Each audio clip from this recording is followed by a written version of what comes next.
Bom, gente, boa noite para todo mundo. Boa noite para o pessoal do YouTube. E oi, qualquer hora para quem for assistir depois, né? A gravação. E boa noite, outra vez, agora oficialmente, para cada um que está aqui no nosso auditório para escutar a palestra hoje do Reinaldo de Lutia. O Reinaldo é um espírita que frequenta o SEAC desde mocinho, né, Reinaldo? Ou de criança, né? Desde os 11 anos. Desde os 11 anos de idade, já foi presidente da MEV, já foi presidente do SEAC e atualmente, agora ele vai escutar eu dizer que você é pai dele, Reinaldo. É o mais importante do currículo, viu? Ele é pai do César, essa é a parte mais importante do currículo que ele pediu para não esquecer.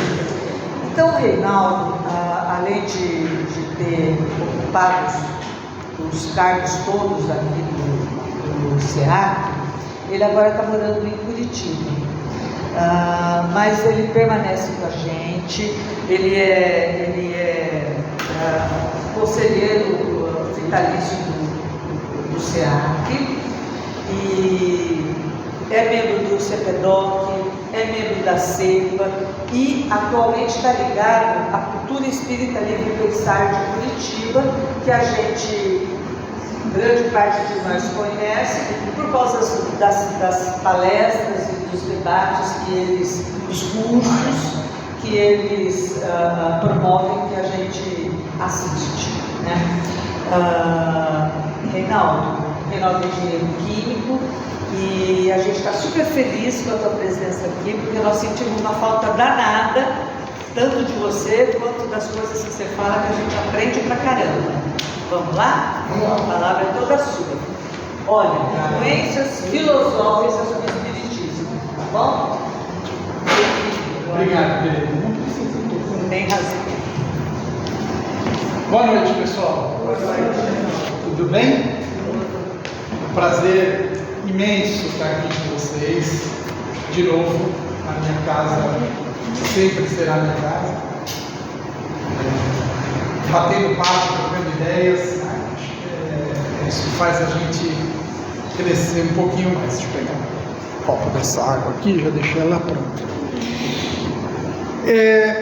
Hoje a proposta que o Cavô me fez era conversar um pouco. Eu posso deixar aqui em cima? Era conversar um pouco sobre as influências filosóficas do Espiritismo. É um tema que eu gosto, que a gente já estudou um tempo atrás, bastante. E aí, de repente, eu estava montando a palestra de hoje e me empolguei. E acho que eu vou escrever esse trabalho no próximo encontro da CEPA, lá em Porto Alegre, no outubro agora.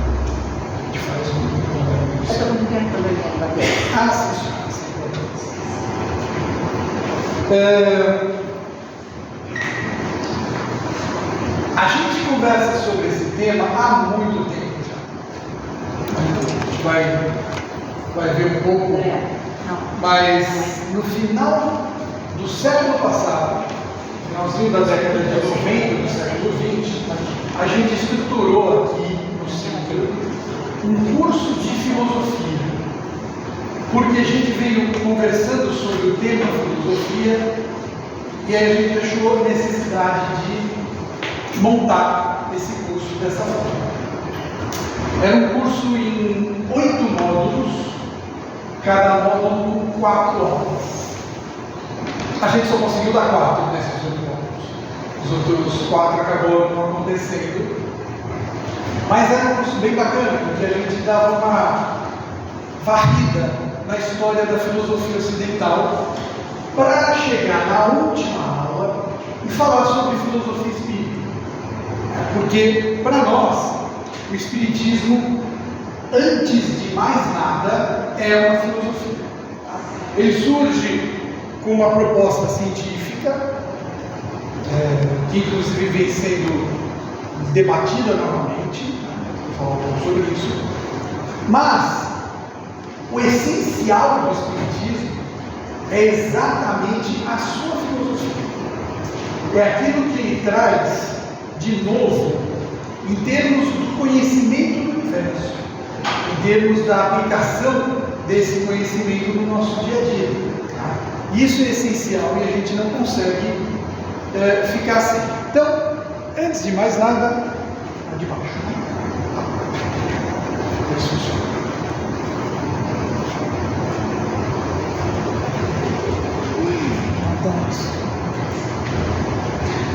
Se não funcionar, mas funcionar aqui, que acho que está legal. O que é filosofia? Essa é uma pergunta que muita gente se faz, especialmente hoje, que a gente não tem mais, né, a disciplina filosofia na escola, que é uma pena, porque a filosofia é a arte de pensar. Então, é o que traz para a gente a nossa capacidade de questionar a vida. Então, quando a gente se pergunta, por que eu tenho que aprender filosofia? Porque a filosofia, se a gente fosse dar uma definição qualquer, a filosofia é o pensamento debruçado sobre si mesmo. É o pensar sobre o pensar. Ou, a gente pode dizer que é a arte de questionar o universo. O que é esse questionar o universo? O que a gente se pergunta quando a gente pensa em filosofia? Na visão de vocês. Vocês pensam em alguma coisa muito difícil, em algum tema esotérico, alguma coisa que a gente não conhece, não sabe? Ou vocês pensam em alguma coisa do dia a dia? É a arte de viver. Arte de viver. Uma forma interessante. Mas precisa de estudar para isso, não precisa não? Tá, beleza, arte de viver, mas o que eu faço? Que tipo de pergunta eu faço? O que eu estou fazendo? O que eu estou fazendo? Essa é uma pergunta muito legal, né? Especialmente formulada dessa forma. O que eu estou fazendo aqui? Eu digo que os mineiros, eles têm um jeito muito legal de olhar para a filosofia. O pessoal de Minas Gerais. Dom Covinho. É a primeira pergunta. Dom Covinho. Antes do Cocovô tem Concodô. Certo? E aí eu me pergunto para o Cocovô. E é engraçado porque o mineiro tem esse jeito de falar, e a gente brinca com esse sotaque do mineiro, mas essas três perguntas aqui, ó, são essenciais para todos nós. Então, quando a gente se pergunta de onde eu vim, o que eu estou fazendo aqui, quer dizer, esse aqui o que é?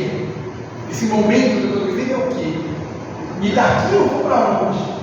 Então, o que vai acontecer comigo depois? São perguntas que a gente faz.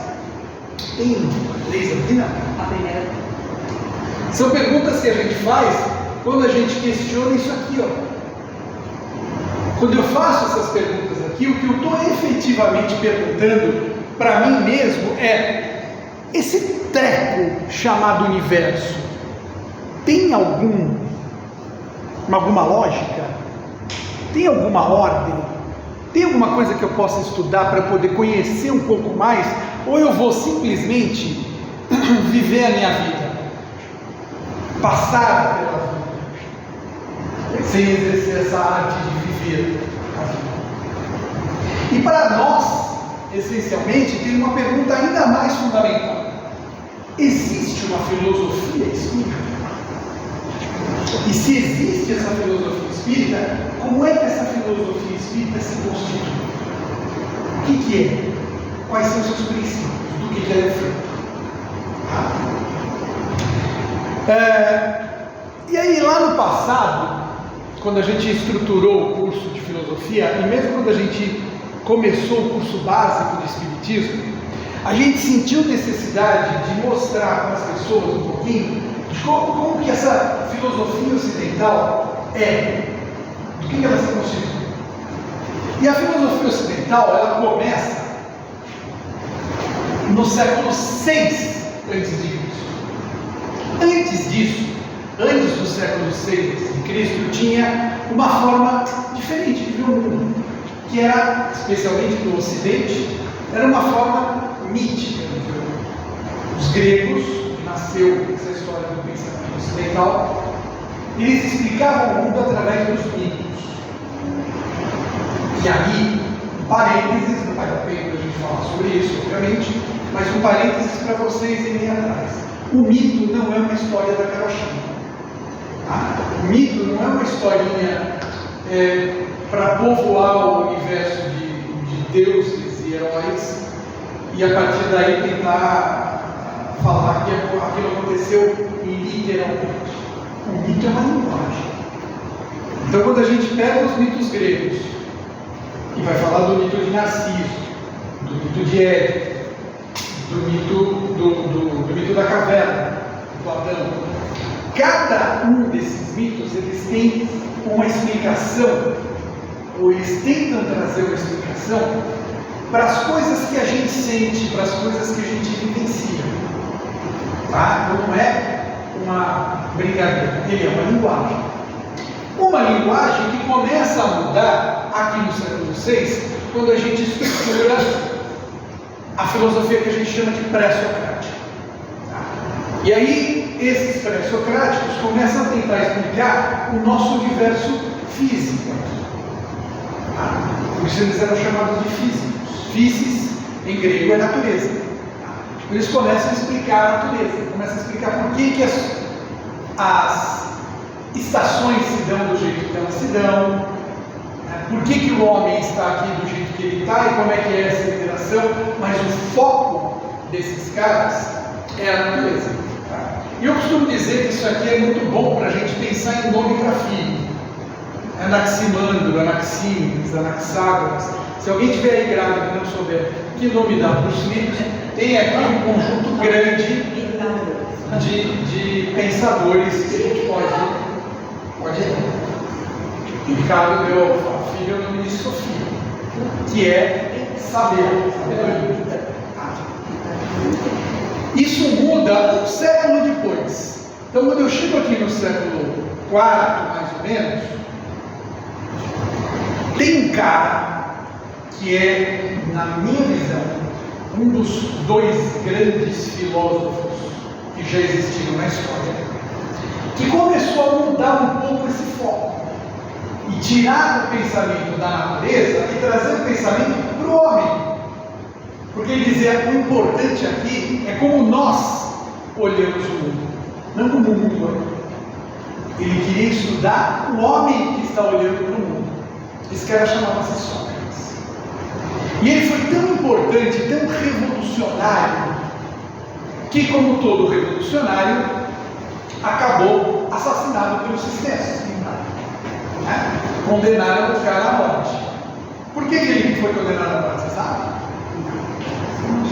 Não? É muito interessante.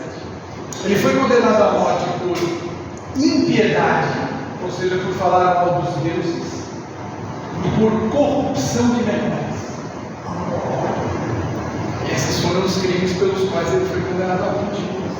Mas ele deixou um grande discípulo, que foi Platão, que foi o cara que sistematizou toda a filosofia do Sócrates. O Sócrates, como uma boa parte dos grandes pensadores, não escreveu nada, não tem um livro do Sócrates. Tudo que a gente tem escrito veio de Platão, que pegou todas as ideias do mestre e sistematizou isso. Então, para Sócrates e Platão, o mundo pré-existia a nós. E a verdade está colocada antes da gente chegar. A nossa função é descobrir essa verdade. Esse conceito de verdade, como algo pré-existente, que está lá para ser descoberto, cuja nossa função é descobrir, vem do Sócrates e do Platão e permeia pela filosofia inteira, inclusive no espiritismo. Até que chegou um outro grande pensador, que foi Aristóteles, discípulo de Platão, que dizia assim: gosto muito criador do mundo das ideias. O mundo das ideias era o que Platão chamava essa verdade pré-existente. Eu gosto muito do criador do mundo das ideias, mas gosto mais da verdade. Então ele achava que Platão não estava certo e que a verdade tinha que ser descoberta não através do raciocínio lógico, aqui o logos, não da razão, mas da experimentação. O Aristóteles dizia que o ser humano é uma folha de papel em branco, uma tábula rasa, onde, através da experimentação, através da vivência, ele vai escrevendo as verdades que ele vai compreender.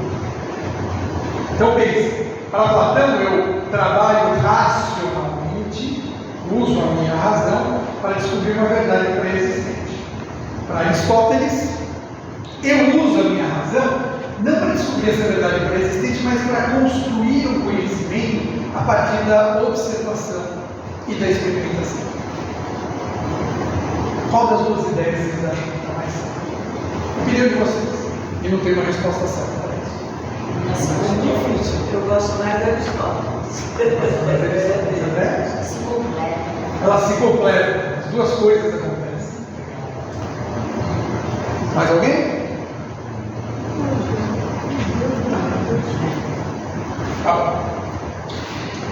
Esses conceitos, então essa divisão entre filósofos que pensam mais como Platão e filósofos que pensam mais como Aristóteles, vai continuar existindo pelo resto da história da filosofia.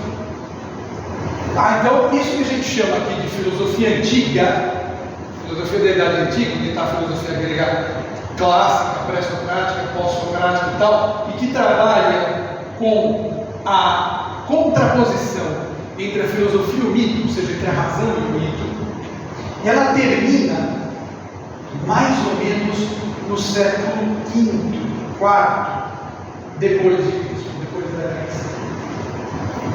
Então, até lá, eu vou ter essa história da filosofia. Por que aqui isso muda? Porque a filosofia da Idade Média, ela é fortemente influenciada por uma religião que estava surgindo e queria dominar o mundo durante os próximos 1000 anos, que é o cristianismo. Então o cristianismo vem sendo construído. Quem é o cara que dá origem ao cristianismo? Não é Jesus Cristo. Pensa bem, Jesus Cristo, Jesus de Nazaré, era um revolucionário. Ele veio, quando ele fala que ele veio trazer a espada, não a paz, é a pura verdade. Ele veio para jogar na cara de todo mundo: ó, pessoal, tudo que vocês estão fazendo, rituais, todas essas coisas, é tudo um bando de valores. Ou vocês vivem aquilo dentro do coração de vocês e agindo no dia a dia, ou não vai servir de nada.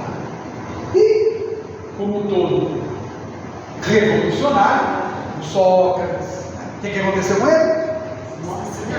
Foi morto pelo sistema, acusado de heresia contra as ideias do judaísmo, mas principalmente porque os romanos tinham um medo absurdo de qualquer líder que surgisse e era um líder lá. Então ele foi morto por isso. Mas de novo, escreveu alguma coisa? Não escreveu nada. Fundou uma religião? Não fundou. Quem funda o cristianismo com base nas ideias de Jesus é um cara que a gente conhece hoje, o apóstolo Paulo. Paulo pega aquelas ideias, sistematiza aquilo e começa a espalhar as ideias pelo mundo inteiro. Paulo é um cidadão romano, então ele vivia dentro do sistema. E ele começou a levar essas ideias para outras cidades gregas, para Roma, para alguns países do Oriente, e foi sistematizando, ele foi escrevendo. Se a gente pegar a Bíblia hoje, além dos 4 evangelhos, no Novo Testamento, além dos 4 evangelhos, o que tem de mais importante em termos de ideia são as cartas de Paulo, são as epístolas de Paulo, que ele escrevia para os diversos povos que a gente vê. Tá? Então, no século IV, século III, século IV, começa a existir uma filosofia que se baseava nessa aqui, mas que tinha um forte apelo cristão. E aí a gente vem a patrística, com esses caras, né, Santo Agostinho, Clemente de Alexandria, por aí vai. E depois, no século XIII, surge um pensador que vai retomar Aristóteles.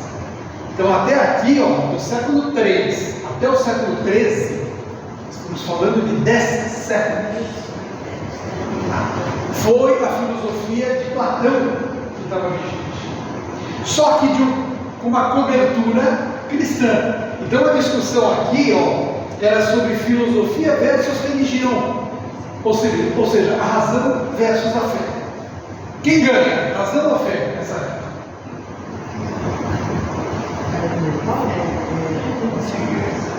Na época da Idade Média, quem ganha? A fé. Né? Nós estamos falando de uma época em que a igreja domina. Então, a razão é importante, mas a fé se sobrepõe à razão. Tá? Durante os primeiros 10 séculos, então, Platão era o cara, mas no século XIII surgiu Tomás de Aquino. E Tomás de Aquino retoma as ideias de Aristóteles e mostra que, eventualmente, a gente precisa da observação também.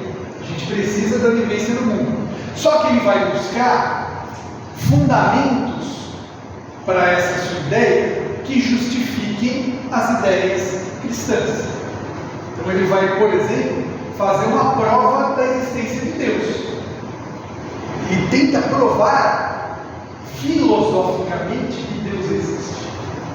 Isso que a gente conhece em filosofia como prova ontológica da existência de Deus. Que basicamente é alguma coisa assim. Deus é perfeito?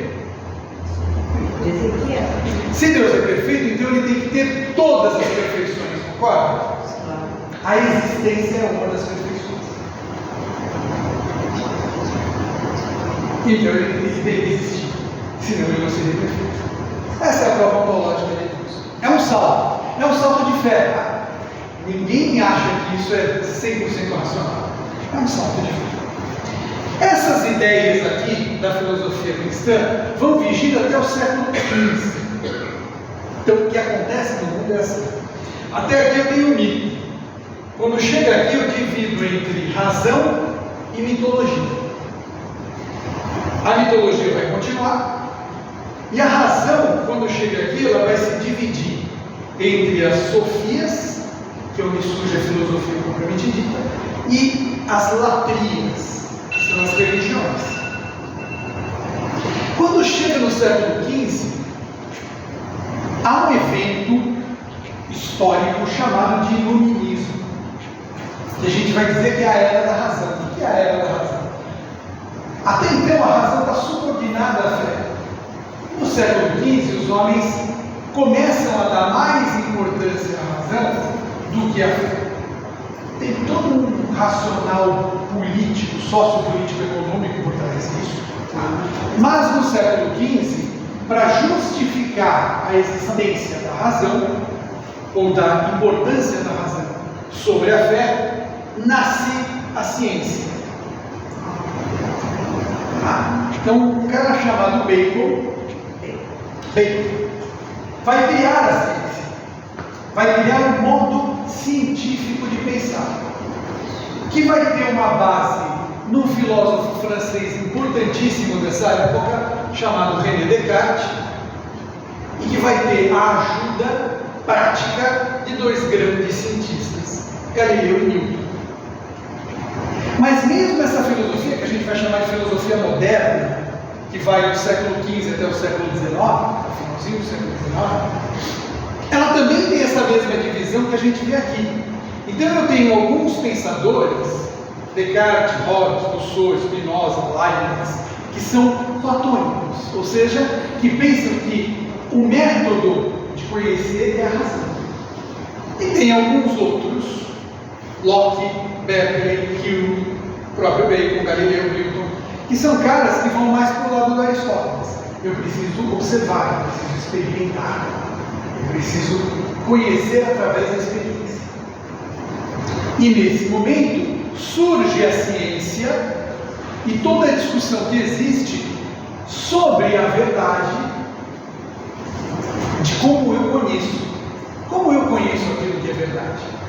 Para a filosofia, acabou ficando a razão. A razão acaba se importando com a filosofia acaba se importando com as coisas racionais. Para a ciência, sobrou a parte experimental. E aí surge o método científico e toda aquela história que a gente vai ver a partir do século XV, da valorização da ciência, da crescente valorização da ciência. Isso vai até o final do século XIX. Quando é que Kardec morre?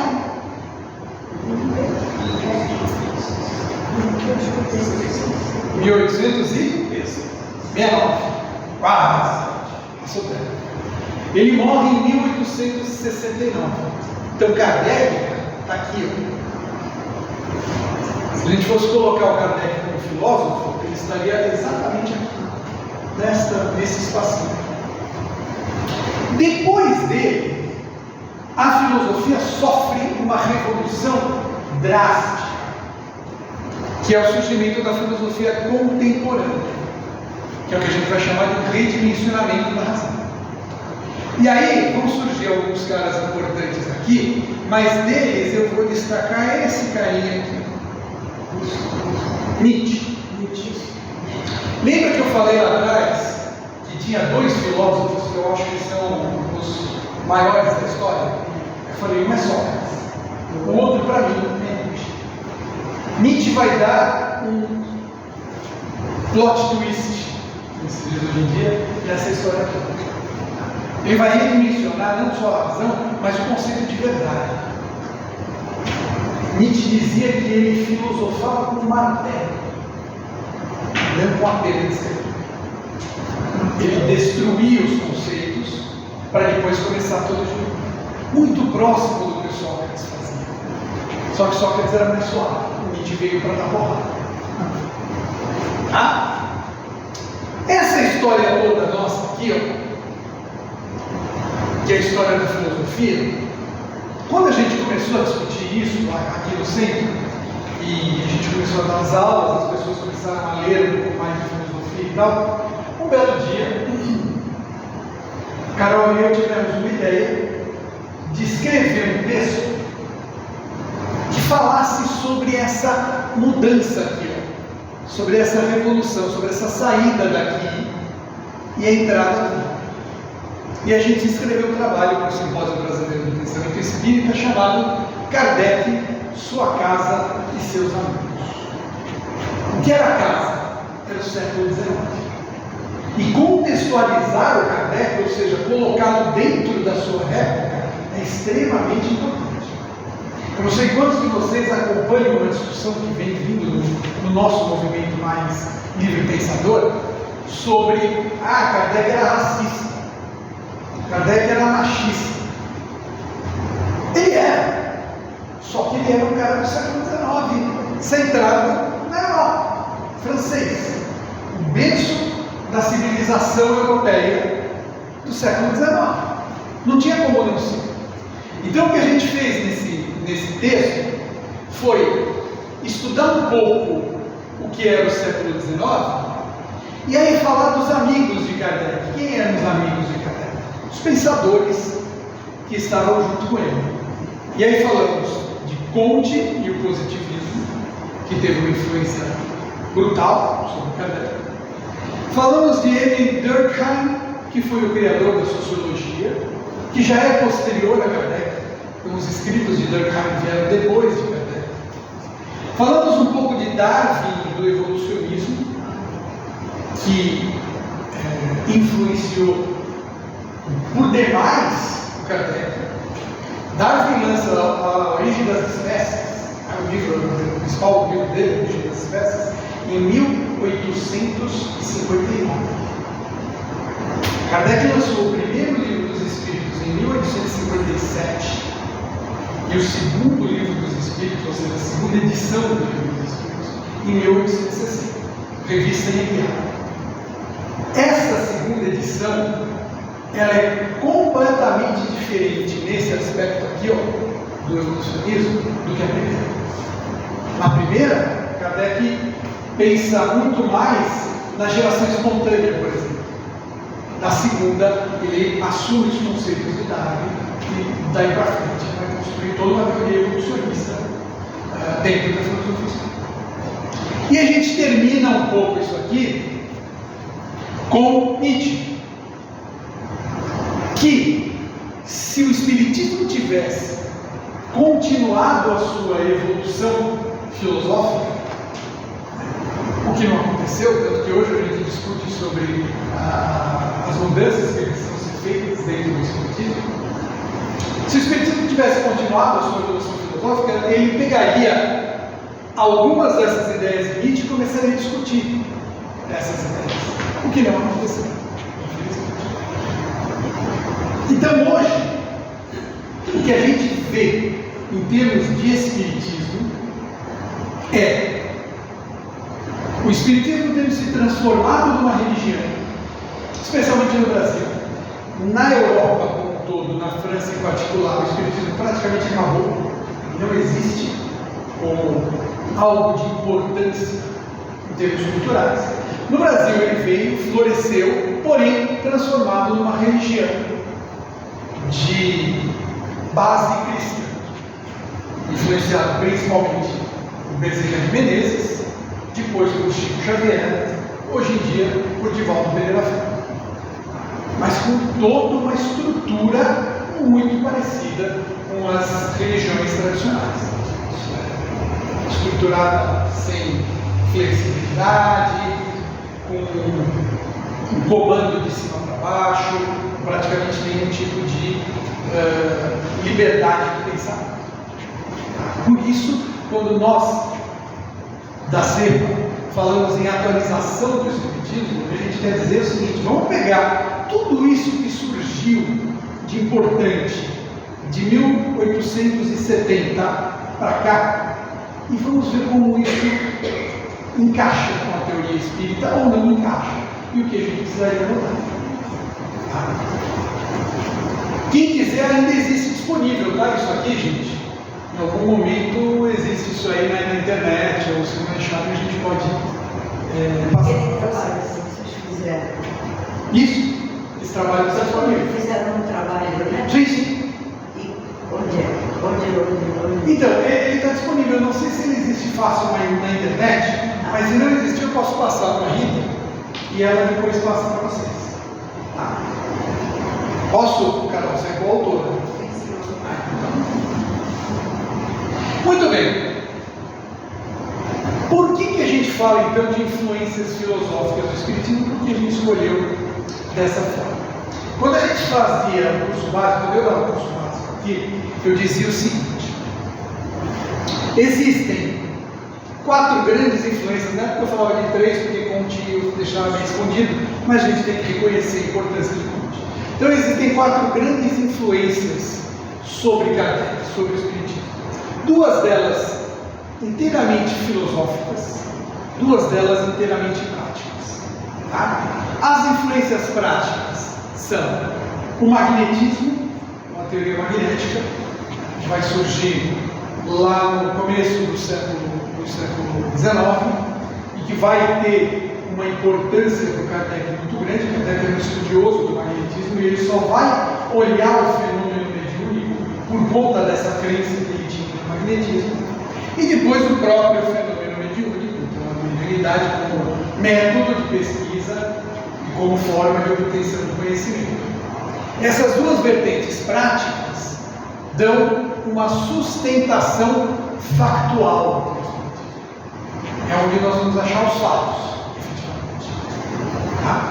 Mas Kardec tem 2 influências muito grandes, filosoficamente falando. Uma é a filosofia de Descartes e outra é a filosofia de Nietzsche. Nota, 2 filósofos franceses. Kardec não saía do seu livro.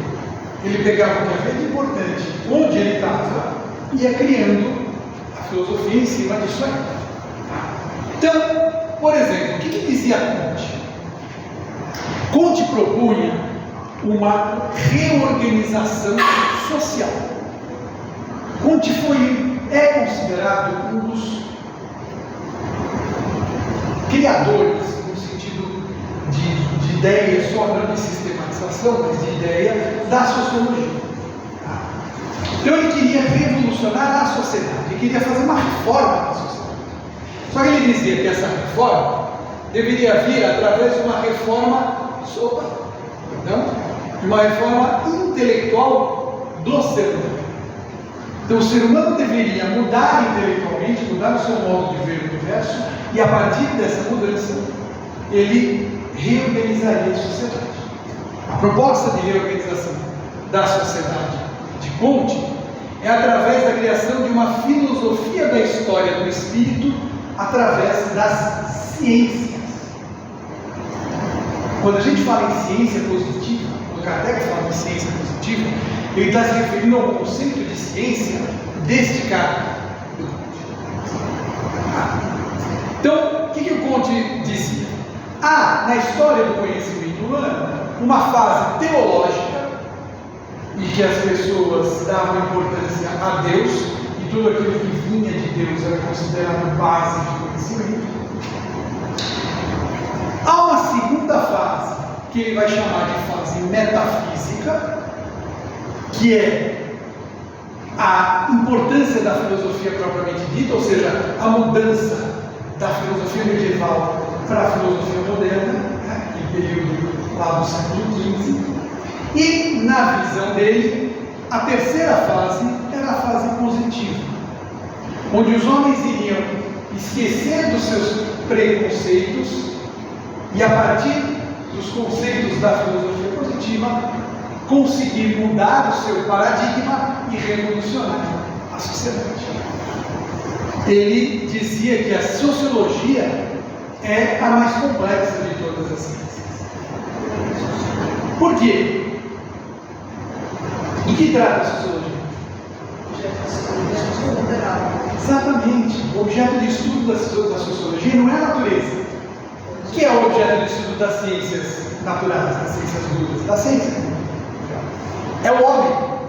E se eu quero fazer uma reorganização da sociedade, eu preciso estudar a sociedade. Por isso ele falava da importância da sociologia.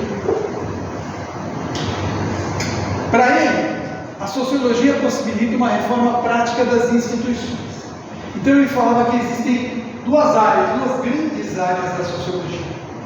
O que ele chamava de estática, que estuda as estruturas sociais mais ou menos imutáveis ao longo do tempo e que, portanto, se preocupa com a ordem social. E a sociologia dinâmica, que se preocupa em como as sociedades vão evoluindo ao longo do tempo e que, portanto, traz dentro de si o conceito de progresso. Já viram essa frase, ordem e progresso? Onde é que está isso? É na nossa bandeira. Por que a gente tem isso lá? Porque a democracia, de muitas aspas, do Brasil, a República Brasileira, ela é fortemente influenciada pelas ideias positivistas. Se a gente pensar, a República do Brasil é proclamada em 1889, pouquinho depois de Comte. Então as ideias positivistas do Comte, aquilo que ele chamava da religião da humanidade, era o top de linha entre os pensadores no mundo e no Brasil também. Então quando aquele povo abolicionista, progressista, a camada progressista da sociedade brasileira consegue implementar a República, ela vai trazer esses ideais positivistas para dentro dessa República nascente. Daí o ordem e o progresso. Então já falei aqui da religião da humanidade, né? Comte cria esse conceito, ele quer mudar da religião cristã para a religião da humanidade. E aí tem uma fala que é de um livro que eu recomendo para todos vocês um livro que saiu esse ano, no ano passado. Chama-se Por uma Teoria Social Espírita, do nosso companheiro de Goiás, professor Luiz Siguentes. Nós temos para vender. Tem para vender aí? Joia. E tem para pegar emprestado na biblioteca também. O SIG vai propor algumas coisas muito interessantes nesse livro. Ele vai falar principalmente sobre a criação de uma teoria social espírita. Mas ele começa o livro, os 2 primeiros capítulos, falando sobre teoria espírita do conhecimento, sobre epistemologia espírita. E ele vai falar uma frase que é maravilhosa. André, você consegue ler por gente essa parte aqui embaixo? Não?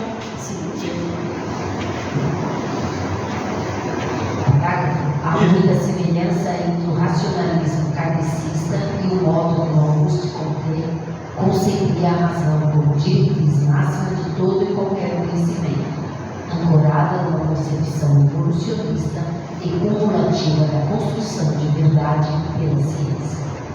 Obrigado.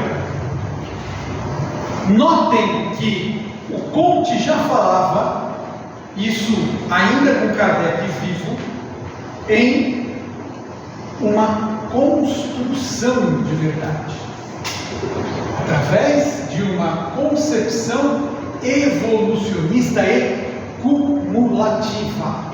Então, quando eu falo em construção de verdade, eu não estou falando na létrica do grego, eu não estou falando numa verdade pré-existente que eu vou simplesmente descobrir através dos meus esforços racionais e empíricos. Não. Eu estou falando de construir uma verdade. E se a verdade se constrói, ela muda. E uma verdade que muda não é uma verdade divina, imutável, que é o que Kardec propõe no Livro dos Espíritos. Esse é só um dos temas que a gente precisa rediscutir em Kardec. Como é o conceito de verdade? O que é esse conceito? Como ele muda através do tempo? E o que a gente precisa fazer? O que a gente pode fazer com esse conceito hoje? Tá? Por outro lado, há a filosofia de René Descartes.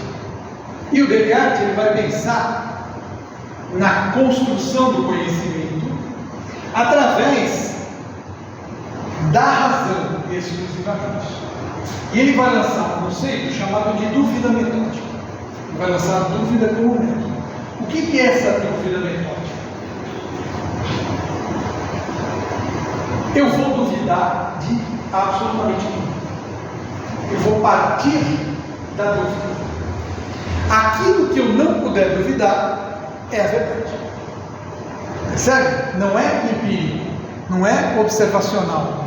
Eu não faço experiências. Eu vou usar a minha razão para determinar aquilo que faz sentido ou que não faz sentido. Então eu parto da dúvida. Que dúvida? Ele duvida em tudo. Ele começa duvidando da existência das coisas, ele começa duvidando de Deus, ele começa duvidando de tudo. E aí ele chega a uma conclusão. Do que ele não pode duvidar essencialmente? Sim, mas como é que eu vou descobrir isso? Tem alguma coisa que a minha razão observe e diga assim, isso não dá para eu duvidar? Eu não posso duvidar de mim mesmo, porque eu estou duvidando. Então eu não posso colocar a mim mesmo em dúvida. Por quê? Porque eu penso. E se eu penso, eu não existo. Já ouviram falar também isso? O penso logo existo nasce da dúvida metódica. E a partir daí ele começa a construir tudo o resto. Ok, se eu penso, então eu existo, eu tenho que deve existir outras coisas que existem e que eu, como pensador, consigo perceber. E aí ele vai criar uma estrutura de universo que parte de uma coisa pensante, que sou eu, a res cogitans, mas que, segundo ele, existe também uma outra coisa no universo que não é pensante. Porque eu olho e vejo Essa cadeira, por exemplo, essa cadeira não pensa. Então existe o eu que pensa e existe a cadeira que não pensa.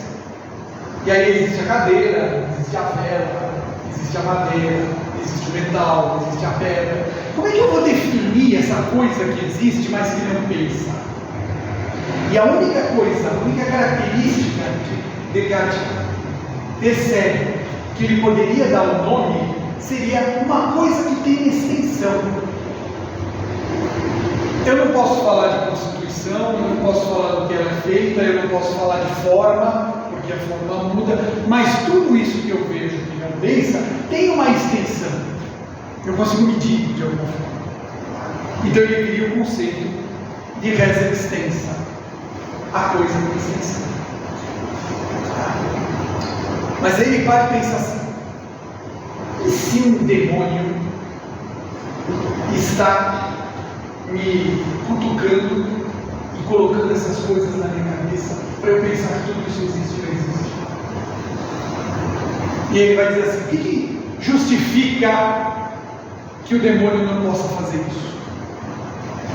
O que vai justificar isso é uma coisa que não é nem pensante, nem extensa, mas que existe infinitamente e que dá ao universo uma característica de bondade.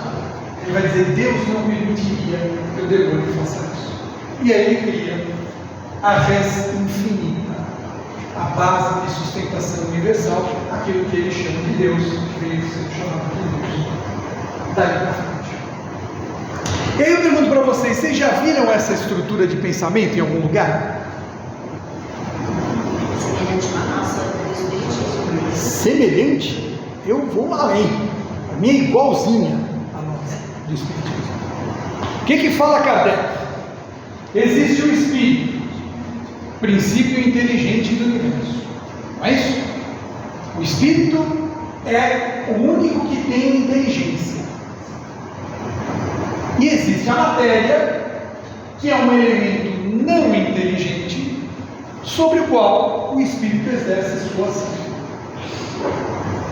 Esses conceitos de Espírito e matéria vão se materializar no nosso mundo físico, através dos diversos espíritos individuais e dos diversos tipos, formas de matéria individuais.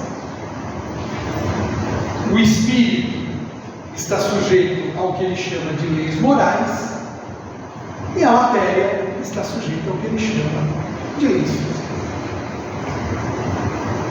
É ou não é Descartes cuspido e escarrado? Porque Kardec era francês e tinha uma influência fortíssima de Descartes na sua filosofia. Tá? A justificativa de existência do Deus Criador, que cria o Espírito e a matéria, é a mesma. O que Kardec fala quando ele fala de Deus? Por que existe Deus, na opinião do Kardec?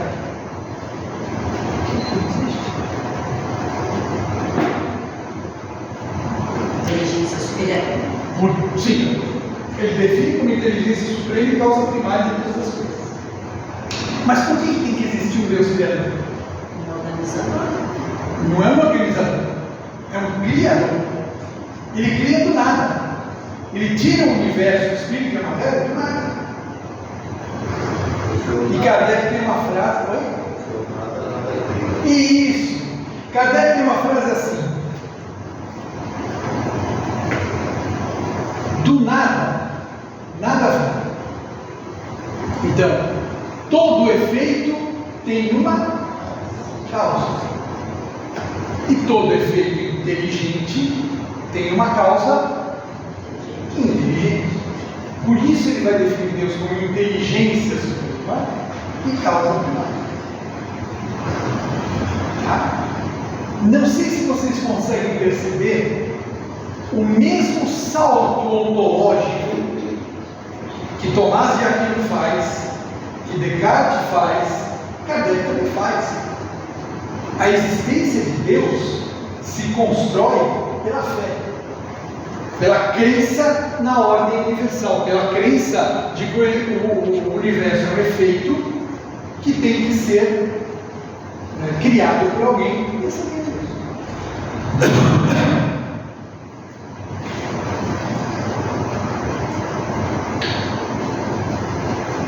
Agora, existe uma filosofia espírita, naturalmente espírita, caracteristicamente espírita. Ela existe, ela está inteirinha lá no Livro dos Espíritos, tá? Principalmente no Livro dos Espíritos.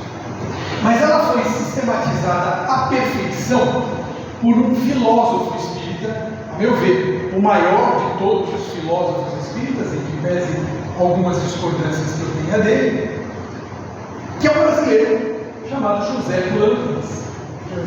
Herculano Pires.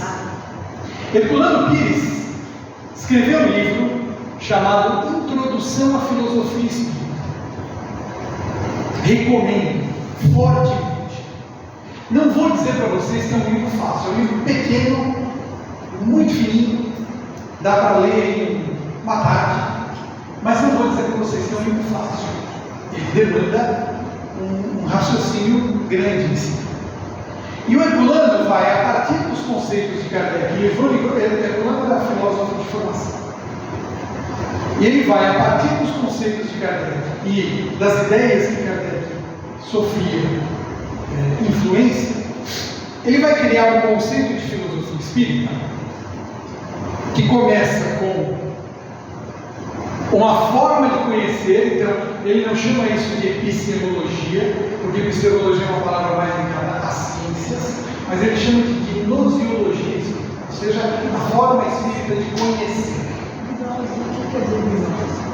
Conhecimento. Gnose quer dizer conhecimento. E aí ele vai dizer o seguinte: há um conceito importantíssimo no Espiritismo para Herculano, que é o conceito de fé raciocinada. Tá? A ideia de que a fé não se subordina à razão, mas que ela nasce da razão, e eu creio por causa dessa razão, leva o Herculano a propor um fideísmo crítico, ou seja, uma fé crítica. É aquela fé que vai criticar os conceitos, não vai aceitar nada. Em paralelo, o Herculano vai dizer: há no mundo uma influência do Espírito. Então, aquilo que a gente conhece como existencialismo, que é uma forma de filosofia que vai nascer com Sartre já no século XX, ele vai propor uma ontologia espírita, ou seja, um conceito do ser, onto é ser, então uma filosofia do ser e uma filosofia da existência caracteristicamente espíritas. E finalmente ele vai propor uma cosmossociologia espírita. Por que não só sociologia espírita? Porque ele diz: existe a interação de espíritos também desencarnados, que estão no cosmos. Daí uma cosmossociologia. Então é muito legal, eu recomendo realmente que isso aqui seja lido, discutido, estudado, entendido, que é muito importante. No conceito de filosofia espírita, a gente começou agora a discutir a questão da forma do espiritismo conhecido. Por quê? E esse livro do Signatis, uma teoria social espírita, tem muito a ver com isso. O Signatis diz que não se pode imaginar uma teoria social sem imaginar uma forma de conhecimento, sem pensar como é que o espiritismo vem a conhecer as coisas. E essa discussão sobre epistemologia espírita, há muito a gente tenta fazer, mas a gente concluiu já há muito tempo que o espiritismo não está muito interessado em fazer essa discussão. E é uma discussão importantíssima. Então, para o Signatis, a epistemologia espírita se baseia em dois conceitos. Isso está claro no Kardec. O primeiro conceito é a ideia de razão, que é o fundamento do iluminismo, do Renascimento, E ele define, Signati, porque o Kardec não faz essa definição em lugar nenhum, ele define razão como uma capacidade humana individual, correlata e paralela ao sentimento, de pensar e chegar a conclusões sensatas e verdadeiras. Olha só, eu penso e através da minha razão eu vou chegar a algumas conclusões sensatas e verdadeiras. Como é que eu sei que essas conclusões são sensatas e que essas conclusões são verdadeiras? Porque a razão é uma forma de raciocínio lógico através do qual devemos nos posicionar e que possibilita regrar conclusões diante da relatividade das coisas, que dá uma força incoercível aos argumentos. Então, se eu estiver realmente construindo uma ideia de verdade através da razão, essa construção se sustenta perante qualquer argumento. E eu preciso desse diálogo com os argumentos para eu poder verificar a sensatez e a veracidade desses meus conceitos.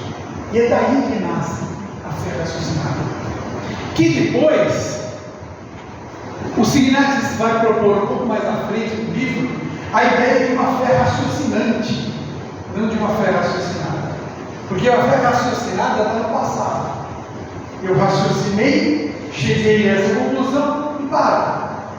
E a fé raciocinante, ela se perpetua no tempo. Ela é sempre raciocinante. E contra qualquer tipo de argumentação, contra qualquer tipo de descoberta, contra qualquer tipo de fato, ela vai exercer o seu poder racional.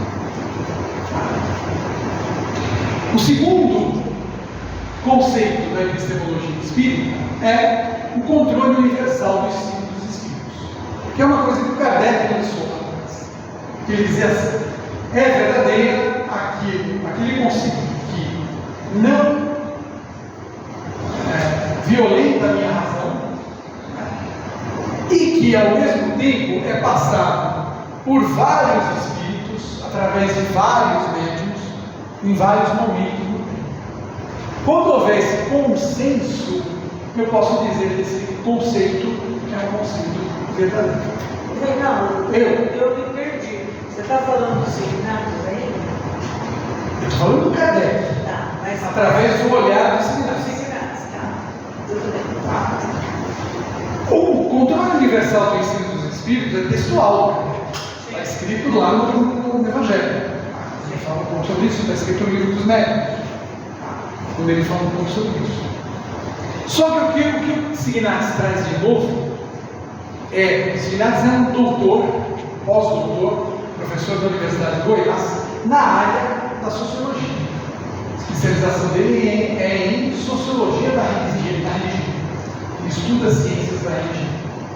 Então, o que ele traz para nós, de novo, é dizer assim: olha, tudo aquilo que a gente vê no método científico, né, experimentação, hipótese, previsões, testes de laboratório, tudo aquilo é muito bom para a física, é muito bom para a química, é bom para a biologia, mas não vale para a sociologia, não vale para a antropologia, não vale para a psicologia. Por quê? Porque o homem não é repetitivo.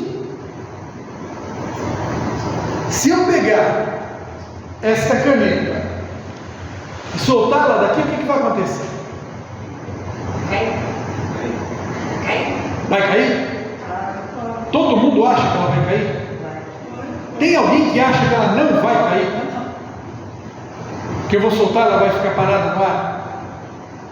Não, sim, não é possível. Então, se eu soltar, ela cai. Vamos ver? Caiu. Por quê? Porque a natureza é repetitiva.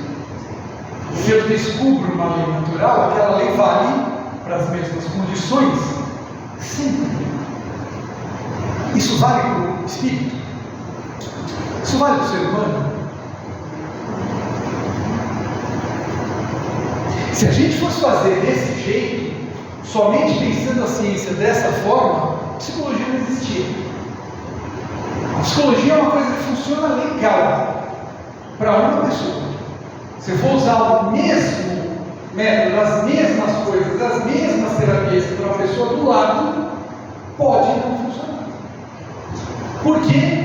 Porque a outra pessoa é outra pessoa. Ela pensa diferente, ela age diferente, ela reage diferente, ela tem um histórico diferente. As diferenças individuais. Então, o que o Signat diz para a gente é o seguinte, ó.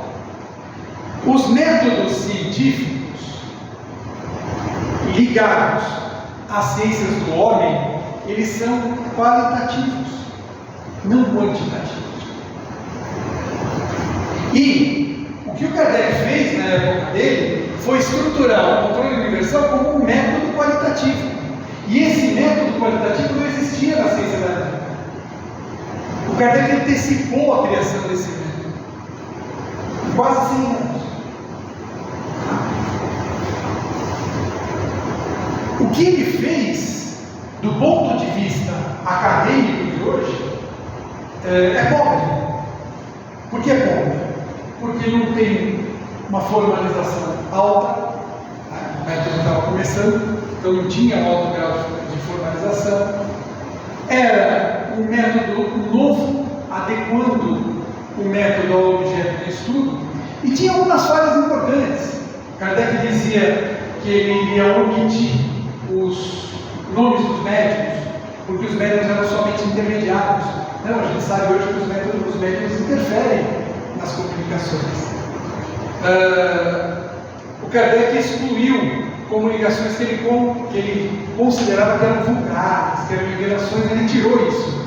Quando, na verdade, mesmo essas comunicações podem trazer informações interessantes para a gente.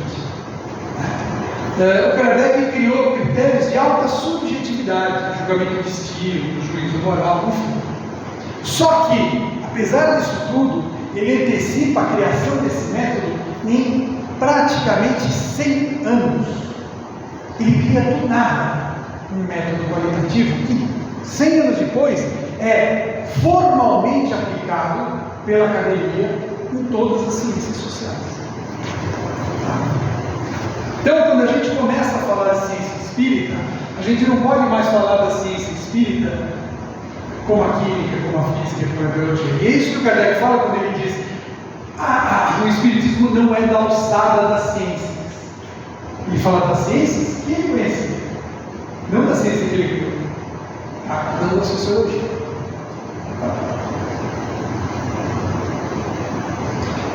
O Signat vai chamar esse método de consenso intersubjetivo interexistencial, que é um nome fantástico. Primeiro porque ele fala em consenso, e a ciência hoje, as ciências sociais, elas se estruturam a partir do consenso dos cientistas. Concordam que isso é uma construção de verdade? Não é uma descoberta?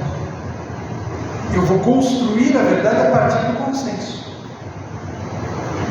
Esse consenso, naturalmente, ele tem elementos de subjetividade. Por isso ele é um consenso intersubjetivo. Só que no caso do Espiritismo, ele envolve também, como o Herculano do Rio já tinha lembrado, os espíritos desenganados, que vivem uma outra realidade diferente da nossa. Por isso ele chama isso de interexistência. E se a gente pensar dessa forma, a gente vai ter que rediscutir toda a epistemologia espírita. Todo o conceito de verdade do Espiritismo, por exemplo. Os critérios de validação do Espiritismo. Muito bem, para terminar, nós falamos do Espiritismo como constituição do livre-arbítrio. Isso faz parte da filosofia espírita. Falamos da epistemologia espírita, ou seja, do modo de conhecer o Espiritismo. Onde isso foi? Porque Epistemologia é o estudo das formas de conhecer de um ponto de vista científico.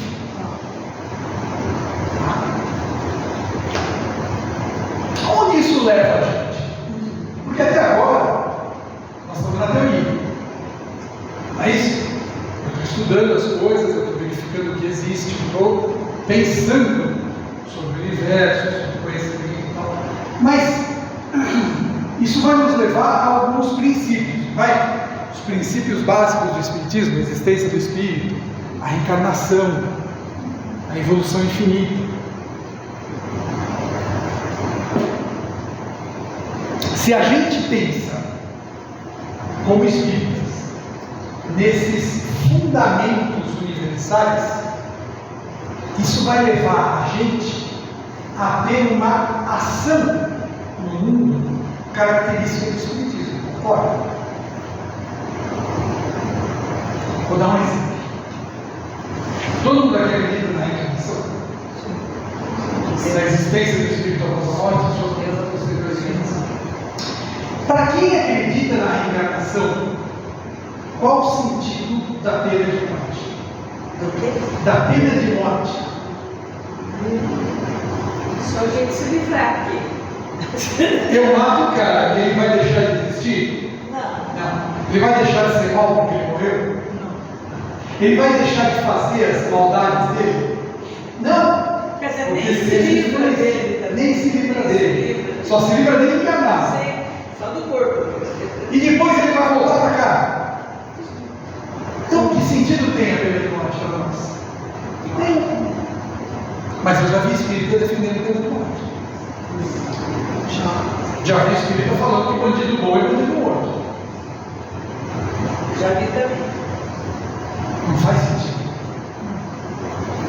Perceberam? Ou seja, toda essa teoria vai ter que levar a gente a uma ação no mundo. As coisas que eu vou agir no mundo, meu voto, o meu auxílio às pessoas, o auxílio às instituições, aquilo que eu faço diretamente no mundo tem que ser pautado, tem que ser guiado por aquilo que eu acredito como teoria, não? Meu comportamento, né? O meu comportamento, exato. Sabe como a gente chama isso em filosofia? A gente chama isso de ética. Então existe uma ética espírita, que é característica do Espiritismo, que é baseada nos conceitos que a gente tem. Eu não vou trazer tudo aqui, eu já fiz alguns trabalhos sobre esse tema de ética espírita, mas para mim a ética espírita ela tem 4 pilares. O primeiro deles é a crítica do juízo. O que é isso? Por que é que eu faço o que eu faço? Percebe? Eu não vou julgar a minha ação sem julgar antes a intenção que eu tive com aquela ação. Isso vale para as duas coisas. Então, na parte 4 do Livro dos Espíritos, que é a questão das leis morais, Kardec se pergunta assim: suicídio é algo reprovável? Sim, é reprovável. Mas há uma diferença entre o cara que se suicida porque não quer passar por alguma aprovação que ele está passando, ou o cara que se suicida em benefício do outro. Por exemplo, a gente poderia considerar que os bombeiros, quando entram num prédio em chamas, acabam se suicidando. Eles estão entrando num lugar que vamos falar, mas por que eles estão fazendo isso? Para salvar quem está lá dentro. Então são 2 suicídios, mas são suicídios diferentes. Diferentes por quê? Porque o que motivou isso é diferente. Ele vai usar uma metáfora muito legal. Imagina a pessoa que quer acabar com a fome no mundo. É um objetivo louvável? Aí você tem aquela pessoa que, para tentar acabar com a fome no mundo, ela vai ajudar os famintos, ela vai procurar uma mudança na estrutura social que permita com que a fome não exista. Enfim. Ou tem aquela pessoa que vai se isolar numa caverna e rezar para que a fome no mundo acabe. O objetivo dos dois é o mesmo? A eficácia dos dois é a mesma? De modo nenhum. Tá? Então existe isso que eu chamei de crítica do juízo. Eu preciso entender por que as pessoas fazem o que fazem. A ética espírita é baseada no equilíbrio, naquilo que o Aristóteles vai chamar do bambu fletido, aquilo que o Buda vai chamar de caminho do meio. Ou seja, não adianta eu ser extremista, não adianta eu ir para um extremo ou para o outro extremo. Melhor é o equilíbrio das coisas, porque com esse equilíbrio das coisas eu consigo chegar mais longe, consigo fazer com que as coisas aconteçam de uma maneira melhor. O terceiro princípio é a alteridade. O que é alteridade? É eu me colocar no lugar do outro. Os americanos têm uma frase muito legal que é to put one in someone's shoes, ou seja, se colocar nos sapatos. Viver a vida. Como é que eu vou criticar alguém se eu não sei pelo que ele passou, pelo que ele está passando, se eu não conheço a história de vida? Esse conceito de alteridade, ele acaba, por exemplo, na minha visão, com o conceito de meritocracia. A meritocracia só existe quando há igualdade de oportunidades. Então eu não posso simplesmente dizer que o outro não faz porque é preguiçoso se eu não vivi a vida dele, se eu não sei como é que é a estrutura familiar, onde ele nasceu, como é a comunidade, que tipo de oportunidades ele teve, não teve. E finalmente, o quarto e último princípio é o princípio da felicidade. O Espiritismo tem uma ética que é a ética da felicidade. Para que nós estamos aqui nesse mundo encarnados? Para sermos felizes. O que não é fácil. Não é fácil. Claro que não. Mas a gente não está aqui para sofrer. Diferentemente da ética cristã, católica principalmente, que diz que esse mundo é um mundo de sofrimento, que a gente só vai se dar bem quando a gente morrer e for para o céu. Não. No Espiritismo, esse mundo é um mundo de alegria. E a gente só consegue evoluir, a gente só consegue vivenciar as coisas boas, a gente só consegue aprender se a gente for feliz. Eu não aprendo através da dor. Eu digo eu não aprendo através da dor, porque eu digo o seguinte: a dor me ensina, claro. Mas eu vou aprender muito mais fácil através do amor, através da felicidade. Certo? Não através da dor. Mas a felicidade depende do próximo. O que eu preciso para ser feliz? Eu preciso agir eticamente. Eu preciso agir conforme aquilo que eu acredito. Veja, eu posso ficar triste sabendo que tem 30 milhões de pessoas que têm dificuldade alimentar. Isso me deixa triste. Mas, se eu estou fazendo todo o possível no meu âmbito para que isso não aconteça, não tem por que eu não ser feliz. Eu sou feliz porque eu estou agindo como eu acredito que eu devo agir. A gente se torna feliz no momento em que a gente violenta o nosso ser para agir de uma forma que não é aquela que a gente tem. Por influência externa, por bullying, por efeito manada, por isso.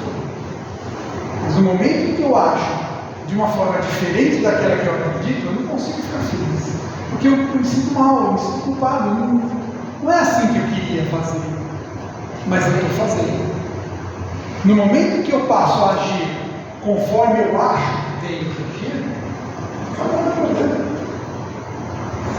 Eu sou feliz, porque eu estou mostrando para os outros como eu acho que deve ser o mundo.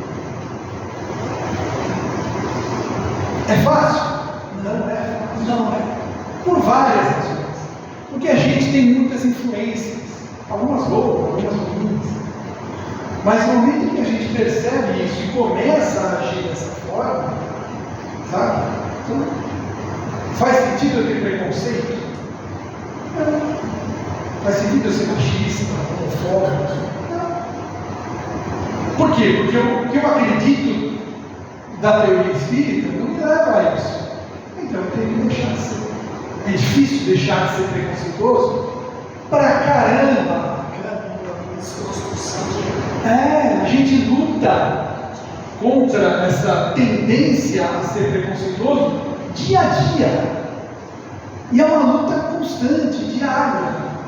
Mas isso me deixa infeliz? Não. Porque eu estou lutando para isso. Eu estou lutando por aquilo que eu quero.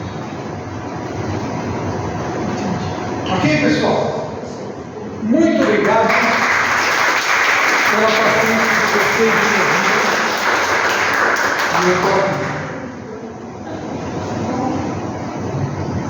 Reinaldo, estou emocionada. Obrigado. A sua palestra. Vou rever inteirinho outra vez. Vou assistir outra vez. Porque você fez um encadeamento de pensamentos que ajuda muito no raciocínio da gente. Eu estou muito agradecida pela tua presença e quero que você venha mais vezes. Eu que agradeço e sempre que eu estiver por aqui, pode me chamar. Nós vamos combinar, tá? Tá bom. Mais vezes. Gente, não vai dar tempo hoje pra gente fazer pergunta. Tira do ar, eu gostaria muito de ouvir a sua opinião sobre, pegando um gancho, uma coisa que você falou.